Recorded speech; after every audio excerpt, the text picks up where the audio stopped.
This is how to chat on Google Meet using a laptop computer.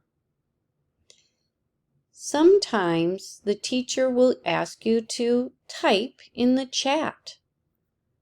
To do that, go down here to the corner, and this is the chat. You can see it says Chat with Everyone.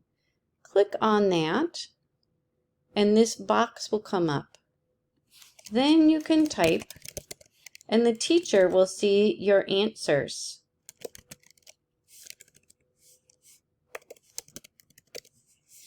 When you're done typing, you click Send. And then if you'd like to send another message, you can do that too.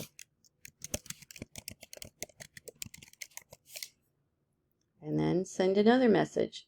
When you are done typing with the chat, you can finish by clicking the close, which is this X up in the corner. And then you are done chatting. If you'd like to chat again, click on that button, type, and send. And again, here's the close.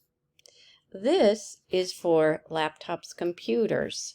This is not for iPads, and it is not for telephones.